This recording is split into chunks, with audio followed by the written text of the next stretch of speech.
You little peanut. Aww. Hey, I'm Jared from Shaping the Silence, and today I'm going to be reviewing my favorite productivity device, the Pavlok. So, what is the Pavlok? Well, it's a smart bracelet that lets you shock yourself in order to help you change your habits, get up on time, things like that. It has some other features, but really that's the main one. Normally I have a really tough time waking up in the mornings. In the past, I've slept for 9 to 10 hours normally, and slept through many alarms, been late for work, things like that. And so having this as a guarantee to get me out of bed has been really helpful. Since getting this, I have not been late for work, and I'm really happy with that result. On top of it, I've earned back about an hour every single morning that I can use to work on my music and other projects. Now, the actual Pavlok here is a little bit chunky, but here is the device itself. It's a small module, and it's held on your wrist by a silicone band similar to a lot of smartwatches, things like that. I find it to be reasonably comfortable. However, the silicone band, while it was nice and smooth and soft at first, it has now become a bit more rubbery over time, but I've found that to be pretty common with any smart band that I've gotten in the past. Another thing about this device is it is not waterproof, so you do need to be careful not to wear this thing when you go swimming, showering, or go out in a heavy rainstorm or something where your arms are going to get fairly wet. I can't imagine the results would be good if you were to mix water plus the zaps here. On the face of it, you have a little lightning bolt, and you can press that to either vibrate or zap yourself manually. I have it zap me 3 times at 50% when I push that button, and so I can use that if I start eating some candy when I don't want to, and then, start associating that negative feeling with eating candy. That way it becomes a little bit easier to say no next time. Now, the app itself is pretty easy to use. I've had no problem using it to set up alarms and other various things that you can do with this. The alarms have several different modes.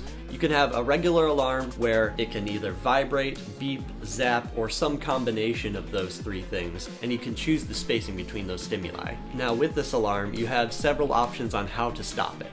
The easiest one is just push and hold the button to stop, you push it quickly to snooze, and then the alarm's done. But the ones that I find most useful are the jumping jack alarms and the QR code alarms.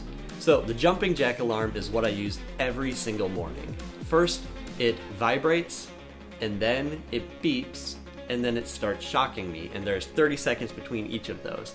And if I'm not doing my jumping jacks, by the time the shock comes along, it'll just keep shocking me every 30 seconds until I'm out of bed and doing jumping jacks. The QR code alarm is interesting because it uses your smartphone's camera to scan a QR code to turn off the alarm. For instance, I have a QR code that I stuck inside my car, so that way, when it's time for me to go to work, the alarm starts going off on here. If I don't get in the car fast enough and scan that code, then it will start shocking me until I do that. This has kept me from being late to work. Make sure that I'm there, in fact, a little bit early, which is something that I am not used to doing. Another interesting feature is the Chrome extension that you can install. Anytime I spend time on sites that I have put on a blacklist, such as Facebook, it'll give me a warning and then start shocking me if I stay there for more than a couple seconds. Another thing you can set up is tab limits. So if you start getting too many tabs, it'll vibrate to give you a warning.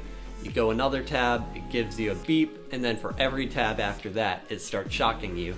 I use this one because I know that I can get a little out of control and hold a bunch of unnecessary tabs open. So having that just reminds me that, okay, I can cut it down to what I really need. In the app, there is a morning and evening routine thing, which you can use to set reminders to keep yourself on track in the morning and get yourself to bed on time in the evening. There's also a feature that allows you to detect when your hand is up at your face like this. So say for instance you have trouble biting your fingernails or smoking and you'd like to have a way to remind you to stop that habit, you can either have it vibrate when you put your hand up here, or beep, or zap you depending on which is most effective. There's also Pavlok Unlocked, which allows you to give remote control of your Pavlok to an accountability partner, or this device actually has if this then that integration, so you can use it to connect to all sorts of different services, which is a fun and interesting thing. I haven't found much use for it yet though. Now, it might be easy to take this thing off, so you can just remove it like that.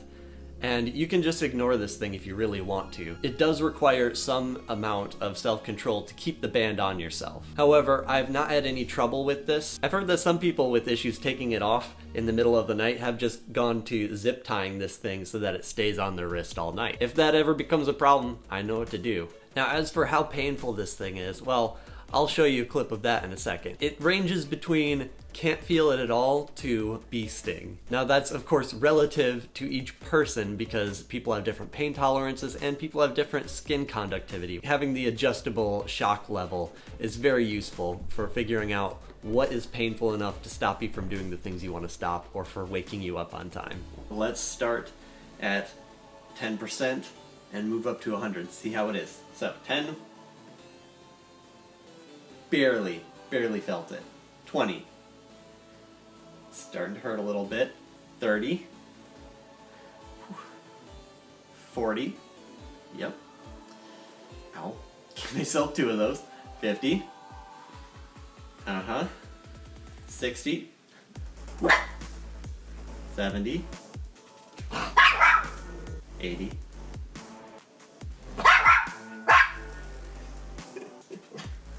I know you're concerned, Wolfie. 90. And 100.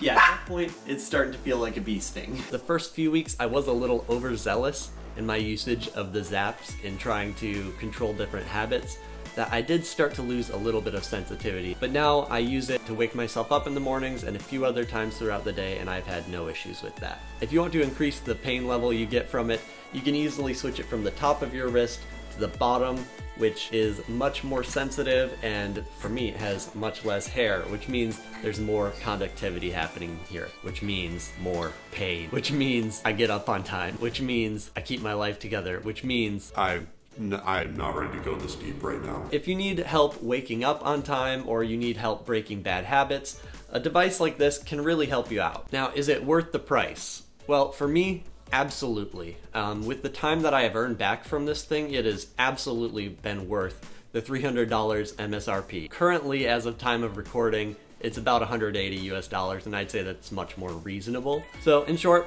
I really do enjoy the Pavlok. I found it useful in waking up on time and earning back at least 1 productive hour every single day. Because of all the changes it's helped me make in my life, it has become my favorite productivity tool, and I can't wait to see what they have for the next version. Have I sold you on this thing?